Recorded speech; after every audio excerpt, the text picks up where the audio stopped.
This is not my bump in the night rifle. This is the rifle I grab when I have to step outside, when things aren't just loud, they're chaotic.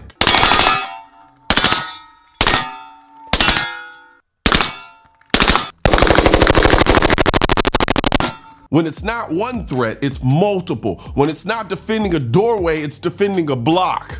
This is my workhorse, my urban go deal with it rifle, and I just made it faster. Last month, I shot a force reset trigger for the first time. It was my boy Cody's Rattler. It was wild, it was addictive. It smelled just enough like full auto to make you question your financial decisions. But that was curiosity. This is commitment.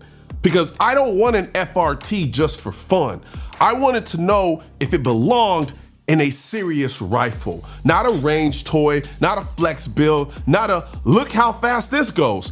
A rifle I actually trust when things get ugly outside of my front door.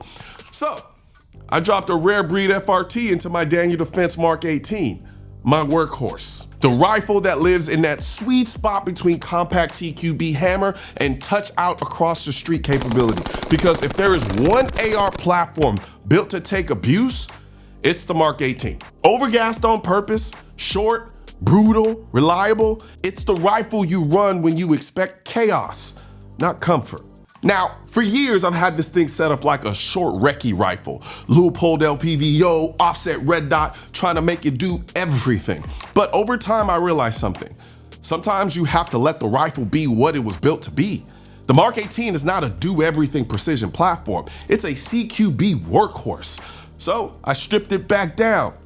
Red dot, Unity riser mount, Lil Laser, Surefire Scout, and now a Surefire 5.56 flow-through suppressor. Because if you're going to run an FRT in a rifle like this, you better manage gas. Speed means heat, heat means pressure, pressure means gas in your face if you don't set it up right. So I paired the FRT with the flow-through can and a charging handle designed to mitigate blowback. If this thing was gonna live as my outside the house rifle, it had to be controllable. Now, if we're talking about stepping outside, you better not just think about what you're carrying. You better think about what's protecting you. Because capability without protection is just confidence without insurance. That's where RMA armament comes in.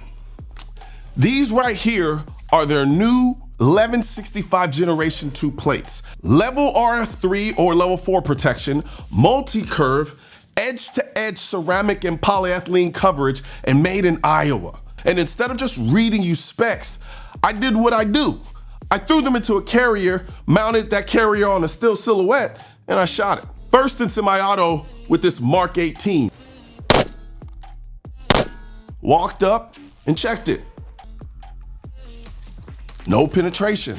Then I switched over to FRT auto mode and ran a burst into the same plate, fully expecting that after already compromising it, something was getting through it. It didn't. Now, yes, you'll see bulging on the back. Plates are designed to absorb and disperse energy. They're not magic. But the fact that it held after being hit, then hit again in rapid succession, that is impressive. RMA's 1165 Gen 2 is worth looking at. If you're stepping outside, protect what's under your shirt. Links in the description section. Now let's get back to the rifle. Then I took it to the range and I ran it hard. Close to over 1,000 rounds just for this video alone, not even counting the other times that I shot it off camera.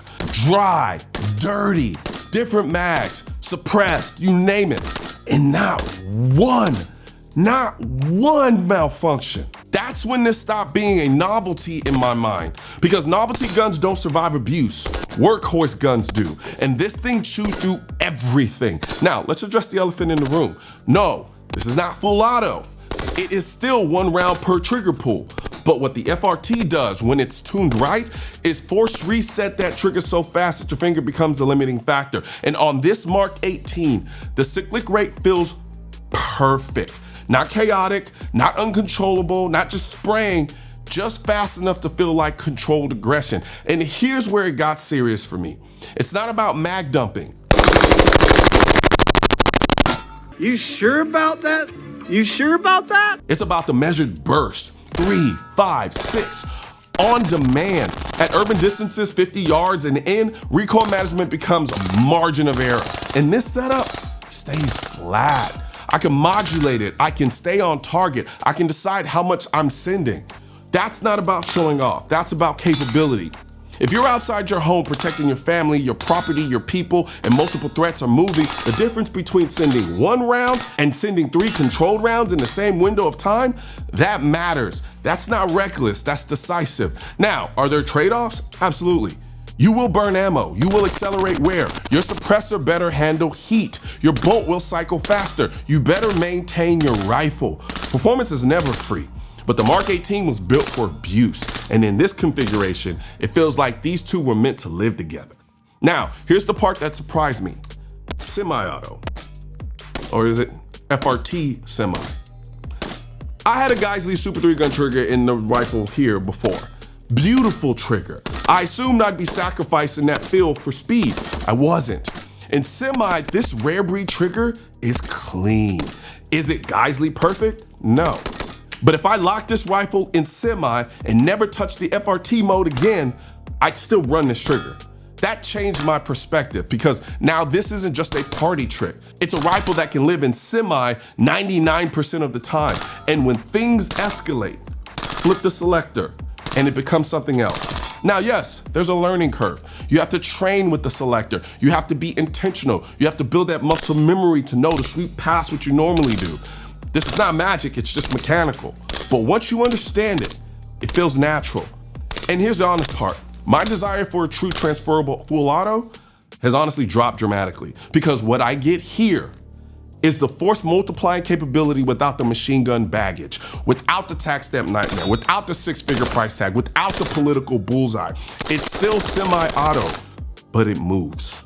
And when paired with a platform like the Mark 18, built for urban chaos, built for reliability, built to take heat, it changes the equation. This isn't my home defense rifle. This is my step outside rifle. And in that role, the FRT doesn't feel like a gimmick. It feels like evolution.